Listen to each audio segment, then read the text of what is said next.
Ahoj všichni, Tadekovi, většinu aplikací nebo služeb na internetu používáme zdarma. Aspoň si to teda myslíme, protože ve skutečnosti platíme neuvěřitelnou cenu. Možná byste chtěli znát téma tohohle videa, ale zklamu vás, to je soukromá věc, moje soukromí, takže...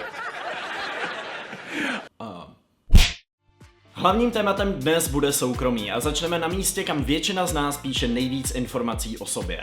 Facebook. Co kdybych vám teďka řekl, že Facebook ví úplně o každém z vás, kdo kouká na tohle video, alespoň něco. O vás všech. Úplně všech. Ano, i o vás, který jste si nikdy Facebook nezaložili.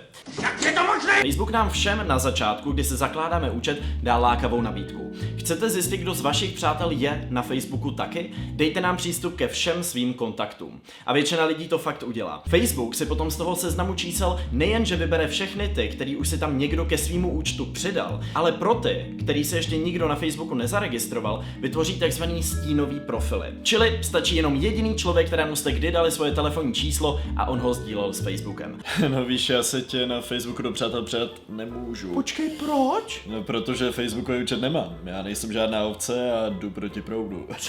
Ty jeden lháři! Samozřejmě, že tam máš profil, když jsem tvoje číslo s Facebookem sdílela už před půl rokem!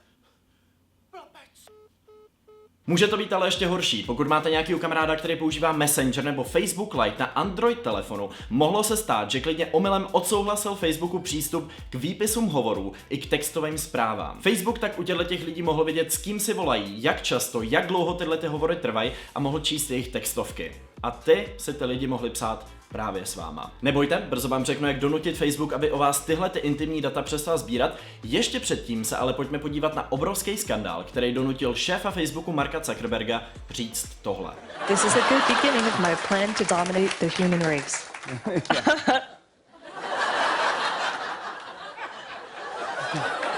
Ježiš, pardon, mě se tyhle dva pletou.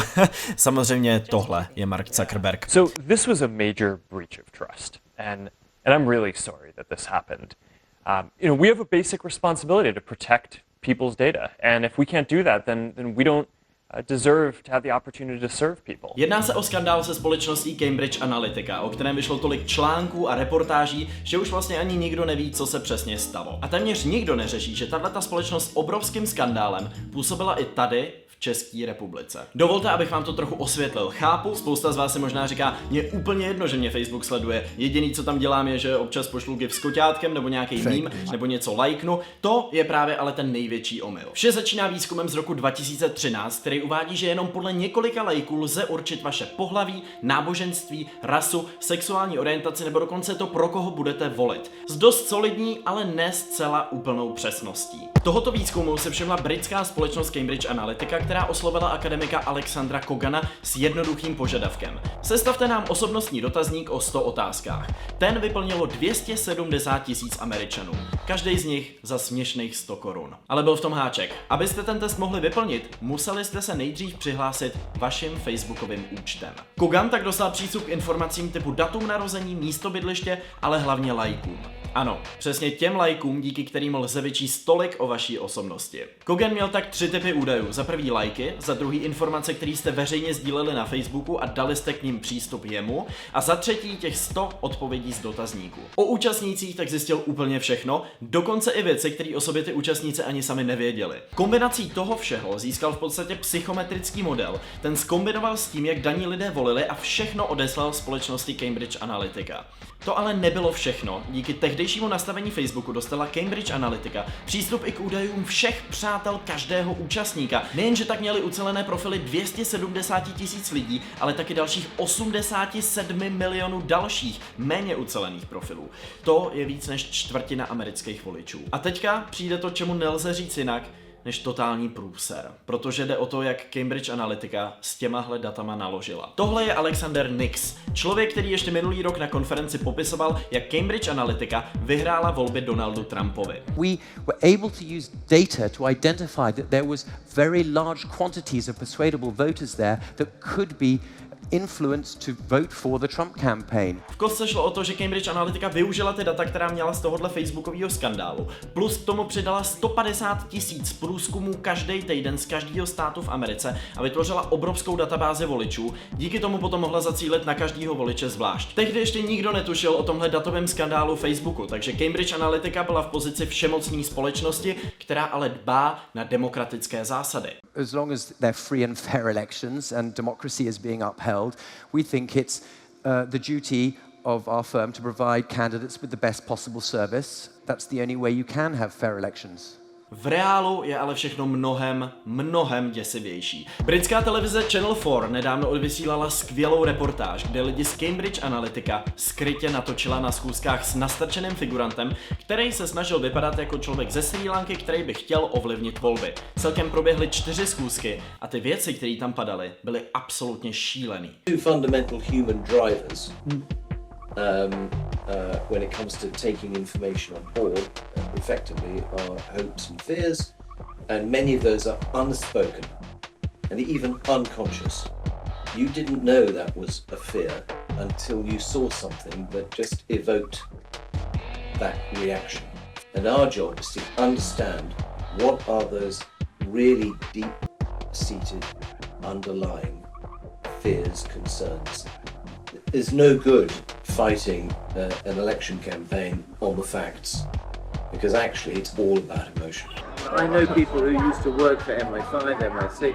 They will find all the skeletons in his closet, quietly, discreetly. Teď přichází i naše velká celebrita z konferencí, Alexander Nix. To, jak mluví v soukromí s potenciálním klientem, je ale extrémně děsivý. These are things that don't necessarily need to be true, as long as they're believed. Have a wealthy developer come in, somebody posing as a wealthy developer. I'm a master of disguise. Yes, they will offer a large amount of money to the candidate to finance his campaign in exchange for land, for instance. We'll have the whole thing recorded on cameras. We'll blank out the face of our guy and we're going to post it on the internet. We'll send some girls around to the candidate's house. We have lots of history of things. Jo, Britové ty záporáky prostě umějí. To create a new future. A future ruled by us. Možná si teď celou dobu říkáte, ale tohle se nás přece netýká, to je Amerika, to je Británie. To jste na velkém omylu. Yes, we've just used a different organization to run a very, very successful project in a Eastern European country. A tahle ta země východní Evropy je, hádejte co? Česká republika. Cambridge Analytica přes svoji společnost SCL Group působila i tady u nás v České republice a nikdo neví jak. Where they did a really, no one even knew they were there. They just ghosted in, did the work, ghosted out, and produced really, really good material. Otázka zůstává, jak a pro koho. Šlo o ovlivnění voleb stejně jako v Keni nebo třeba v Americe? Nebo jestli to byla nějaká firma úplně mimo politiku? Toť zůstává otevřená otázka pro investigativní novináře a já doufám, že se v budoucích týdnech o tomhletom dozvíme víc. Ale už to nadšení v těch očičkách toho really, really good material mě absolutně děsí. No, tak máme teda fakt složitý téma dneska. Pojďme přivést někoho, kdo nám to trochu odreaguje a odvypráví pár super vtipů. Alright, bear with me, I got one more for you. Alright, while Fast and Furious's tagline is never give up on family, ours is similar, never give up on the family of apps. Alright, not as catchy. Jak je možný, že člověk, který spravuje největší sociální síť na světě, není schopný sociálně interagovat s ostatníma lidma? Sophia, can you tell me a joke? Yes, and I'm really sorry that this happened. Ew. Alright, bear with me, I got one more. Yeah. Never give up on the family of apps. Okay, all right. Každopádně moc důvodů ke smíchu tady není, protože podobných Cambridge Analytic můžou být desítky nebo stovky. Už teďka Facebook zablokoval přístup jedné z podobných agentur, která se jmenuje QView. Těžko říct, kolik takových dalších může být. Snad všichni známe ty kvízy typu kým bys byl jako historická osobnost, kým bys byl v minulém životě a já nemůžu uvěřit, že lidi pořád tyhle ty dementní kvízy vyplňují. Nemají za úkol nic jiného, než z vás vytáhnout vaše data a bohužel jsou lidi na sociálních sítích naivnější ještě 100krát víc než v reálném životě. O tom pořád vypovídá to, že neustále nějaký lidi posílají zprávy typu pošli to 20 lidem, jinak budeš mít celý život smůlu. Vsadím se, že tyhle ty lidi má Cambridge Analytica nadepsaný v kolonce nesvéprávní idioti. Sorry, jediný, co chci, abyste ideálně řekli třeba vašim starším příbuzným, který tomu třeba tolik nerozumí, nebo kamarádům, nebo mladším sourozencům, aby si dávali pozor na to, co na svůj Facebook dávají a aby nevyplňovali tyhle ty dementní kvízy. No počkej, to jako ani já? Ne, ani ty, Pavle, protože stejně všichni víme, že jsi nejpodobnější Donaldu Trumpovi. Fake news. Jak jsi na to přišel? No tak za prvý se na tebe stěžoval ten mexický spolužák z výměnného pobytu Pablo u ředitelky, ty egomany jako jeden, a za druhý při sledování pošty pro tebe nikdy nechceš, aby oddělali tu zeď. Počkej, to víš jak? No jo, no, kdybys o sobě nevyplňoval ty dementní dotazníky, tak by mě to Alexander nemusel všechno vyslepičit. Exactly. Pokud vás zajímá, jaký data přímo na vás, třeba Facebook, Twitter, Tinder nebo třeba Snapchat mají, můžete si z jejich stránek stáhnout všechny data, které o vás shromažďují. Třeba v případě Facebooku to najdete v nastavení pod položkou stáhnout soubory s mými daty. Na e-mail vám potom přijde soubor plný údajů, který o vás daná sociální síť má. Mně třeba z Facebooku přišlo tohle. Maminko, podívejte, Vártovo oko. Díky, Nikčo.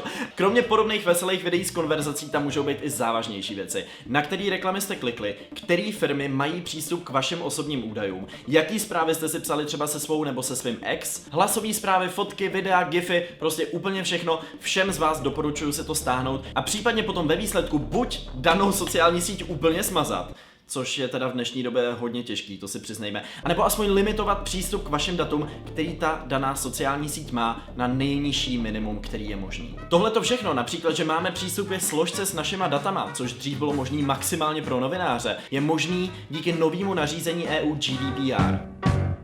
Moc vás prosím a budu mít velkou radost, když to uděláte, sdílejte tohleto video. Klidně i na Facebooku vašim kamarádům.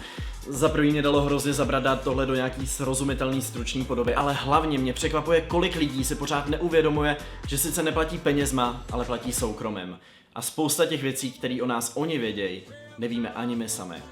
Tak se mějte krásně a zase u dalšího videa. Ahoj.